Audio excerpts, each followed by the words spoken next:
Plus two history എക്സാമിന് എഴുതുന്ന സമയത്ത് ടൈം ലൈനുകൾ, പ്രത്യേകിച്ചും മോഡേൺ ഇന്ത്യയിൽ നിന്നുള്ള പ്രധാനപ്പെട്ട സംഭവ വികാസങ്ങൾ നമ്മുടെ എസ്സേയിലും അതുപോലെ തന്നെ നമ്മുടെ മറ്റുള്ള ആൻസറുകളിലും ഉൾപ്പെടുത്താൻ ഉപകാരമുണ്ടാകും. അതുപോലെ തന്നെ ടൈം ലൈൻ ചിലപ്പോൾ ചോദ്യം ആയി തന്നെ ചോദിക്കാറുണ്ട്. മഹാത്മാഗാന്ധി ആൻഡ് നാഷണൽ മൂവ്മെൻറ്റ് എന്ന പാഠത്തിലെ പ്രധാനപ്പെട്ട ടൈം ലൈനുകൾ, അതായത് സംഭവ വികാസങ്ങൾ, അതിൻ്റെ ഇയറുമാണ് ഈ വീഡിയോയിലൂടെ ഡിസ്കസ് ചെയ്യുന്നത്.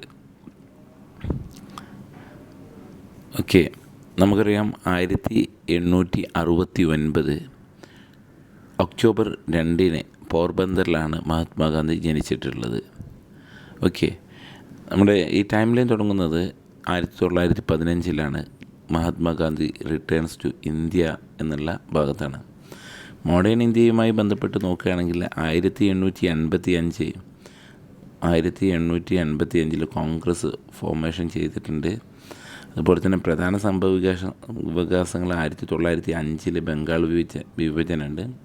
അതുപോലെ തന്നെ സൂററ്റിൽ വെച്ച് 1906 കോൺഗ്രസ് 2 പിരിയുന്നുണ്ട്. ഓക്കെ, ഇതെല്ലാം ഇതുമായി ബന്ധപ്പെട്ട് വരുന്നതാണ്.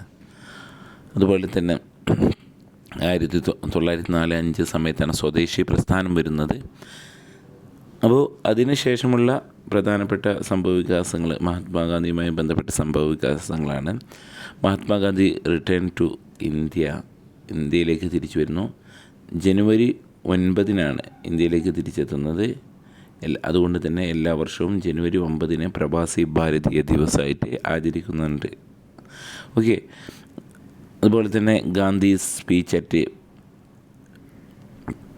ബനാറസ് ഹിന്ദു യൂണിവേഴ്സിറ്റിയിലെ ഉള്ള സ്പീച്ച്, അതുപോലെ തന്നെ 1917 ചമ്പാരൻ മൂവ്മെൻറ്റ് തീൻ കത്തിയ എന്നുള്ളൊരു സമ്പ്രദായത്തിനെതിരായിരുന്നു എന്നുള്ളത് മനസ്സിലാക്കുക. ഖേദ സത്യാഗ്രഹ എന്നുള്ളത് ടാക്സിനെതിരായിരുന്നു. അതായത് ഡ്രൗട്ട് സമയത്തും ടാക്സ് അതിനെതിരായിട്ടുള്ളതായിരുന്നു. അഹമ്മദാബാദ് മില്ല് സമരം 2018 അതും പ്ലാഗ് ബോണസ്, അതുപോലെ തന്നെ വേജ് ഹൈക്കിന് വേണ്ടിയിട്ടാണെന്ന് മനസ്സിലാക്കുക. പിന്നെ റൗലറ്റ് സത്യാഗ്രഹം, ഇതൊക്കെ ലോക്കൽ ആയിട്ടുള്ള, അതായത് പ്രാദേശിക സമരങ്ങളായിരുന്നു. അതുമായിട്ടുള്ള ഓൾ ഇന്ത്യ തരത്തിലുള്ള സമരത്തിലേക്ക് ഗാന്ധിജി വരുന്നത് റൗലറ്റ് സത്യാഗ്രഹവുമായിട്ടാണ്. റൗലറ്റ് സത്യാഗ്രഹ എന്ന് പറഞ്ഞാൽ വിചാരണ കൂടാതെ ആരെയും തടവിലാക്കുന്ന റൗലറ്റ് നിയമത്തിനെതിരെ 1919 സർ സിഡ്നി റൗലറ്റ് കൊണ്ടുവന്നിട്ടുള്ള നിയമത്തിനെതിരെയുള്ളൊരു പ്രക്ഷോഭമായിരുന്നു. അതിൻ്റെ ഒരു ഫലമായിട്ടാണ് ജാലിയൻവാലാബാഗ് മസാക്കർ നടക്കുന്നത് പഞ്ചാബിലെ അമൃത്സറിൽ. അതുപോലെ തന്നെ ഖിലാഫത്ത് മൂവ്മെൻറ്റുമായിട്ട് സ്റ്റാർട്ട് ചെയ്യുന്നതും, അതുപോലെ തന്നെ 1920 ഗാന്ധി നോൺ കോപ്പറേഷനും അതുപോലെ തന്നെ ഖിലാഫത്ത് മൂവ്മെൻറ്റുമായിട്ട് വരുന്നത്.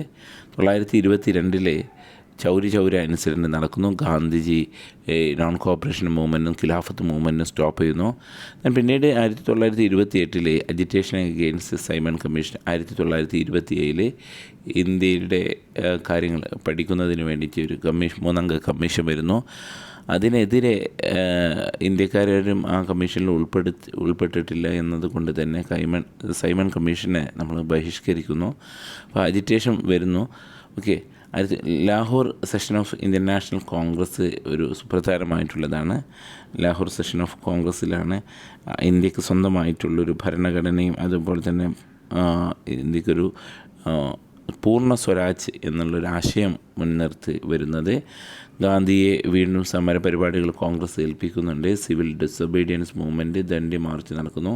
അതുപോലെ തന്നെ 3 റൗണ്ട് ടേബിൾ കോൺഫറൻസ് നടക്കുന്നുണ്ട്. ഈ 3 റൗണ്ട് ടേബിൾ കോൺഫറൻസിൽ ആദ്യത്തേത് നടക്കുന്നത് 1930 second round table 31, then third 32. Okay, 3 round table കോൺഫറൻസിലും പങ്കെടുത്തത് ഡോക്ടർ BR അംബേദ്കറാണ്. ഗാന്ധി പങ്കെടുത്തത് സെക്കൻഡ് റൗണ്ട് ടേബിൾ കോൺഫറൻസിലാണ്. അതിനു മുമ്പ് ഗാന്ധിയും ഇർവിനും തമ്മിലൊരു കരാറിൽ ഏർപ്പെടുന്നു എന്നുള്ളതാണ്. ഓക്കെ, 31 വരുന്നത്. Then second round. Then government of India act, സുപ്രധാന നിയമമാണ്. നമ്മുടെ ഭരണഘടനയ്ക്കൊക്കെ നമ്മൾ കുറേ ഭാഗങ്ങൾ കടമെടുത്തിട്ടുള്ളത് ഈ ഗവൺമെൻറ് ഓഫ് ഇന്ത്യ ആക്ട് എന്നാണ്. അത് 1935.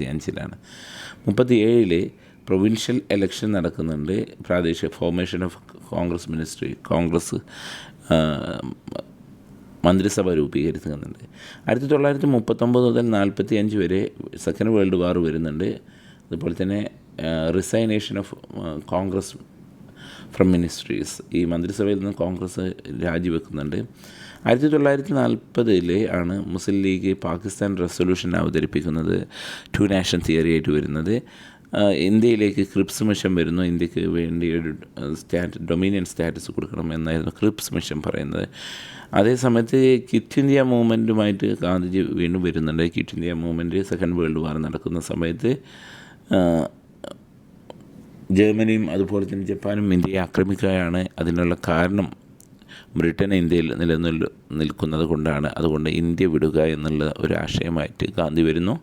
ആ സമയത്താണ് ഡു ഓർ ഡൈ എന്നുള്ള ഒരു മുദ്രാവാക്യമായിട്ട് ഗാന്ധിജി വരുന്നത് എന്നുള്ളതാണ്. 1945 end of second world war. അതുപോലെ തന്നെ ലേബർ പാർട്ടി, ബ്രിട്ടനിൽ ലേബർ പാർട്ടി അധികാരത്തിൽ വരുന്നു. 1946 പ്രൊവിൻഷ്യൽ ഇലക്ഷൻ നടക്കുന്നു. ക്യാബിനറ്റ് മിഷൻ വരുന്നുണ്ട്. അതുപോലെ തന്നെ ലീഗ് ഡയറക്റ്റ് ആക്ഷൻ ഡേ എന്നുള്ളതുണ്ട്. പ്രൊവിൻഷ്യൽ ഇലക്ഷനിൽ ലീഗ് തോൽക്കുകയും അതുപോലെ തന്നെ കോൺസ്റ്റിറ്റ്യൂവൻ്റ് അസംബ്ലിയിലേക്ക് അവർക്ക് 1946 കോൺസ്റ്റിറ്റ്യൂവൻ്റ് അസംബ്ലി രൂപീകരിക്കുന്നത്. ഡിസംബർ 9 കോൺസ്റ്റിറ്റ്യൂവൻ്റ് അസംബ്ലി രൂപീകരിക്കുന്നത്. ഓക്കെ, ഈ പ്രൊവിൻഷ്യൽ ഇലക്ഷൻ ബേസ് ചെയ്തിട്ടാണ് കോൺസ്റ്റിറ്റ്യൂവൻ്റ് അസംബ്ലിയിലേക്കുള്ള മെമ്പേഴ്സിനെ തിരഞ്ഞെടുത്തത്. അതുപോലെ തന്നെ 1947 ഇൻഡിപെൻഡൻസ് കിട്ടുന്നു. 1914 പാകിസ്ഥാനും അത് തന്നെ 15 അർദ്ധരാത്രി ഇന്ത്യക്കും സ്വാതന്ത്ര്യം കിട്ടുന്നു. 1948 ജനുവരി 30 ദ ലൈറ്റ് ഹാസ് ഗോൺ, വെളിച്ചം അണഞ്ഞു എന്നുള്ളത് അല്ലേ പ്രശസ്തമായിട്ടുള്ള ജവഹർലാൽ നെഹ്റുവിൻ്റെ പ്രസംഗമാണ് the light has gone, assassination of Mahatma Gandhi. ഇതാണ് മഹാത്മാഗാന്ധി ആൻഡ് നാഷണൽ മൂവ്മെൻറ്റ് എന്നുള്ള രീതിയിലുള്ള ആ പാഠത്തിൽ നിന്നുള്ള പ്രധാനപ്പെട്ട. ഇത് കഴിഞ്ഞതിന് ശേഷം വരുന്നത് 1949 നവംബർ 26 കോൺസ്റ്റിറ്റ്യൂഷൻ നമ്മൾ എനാക്ട് ചെയ്യുന്നു എന്നുള്ളതാണ്. അതുപോലെ തന്നെ അത് കെയിം ഇൻ ടു ഫോഴ്സ് വരുന്നത് 1950 ജനുവരി 26 ഇന്ത്യ റിപ്പബ്ലിക് ആവുന്നു. ഓക്കെ, ഇത്രയാണ് ഗാന്ധിയുമായിട്ടുള്ള ടൈം ലൈൻ. Thank you.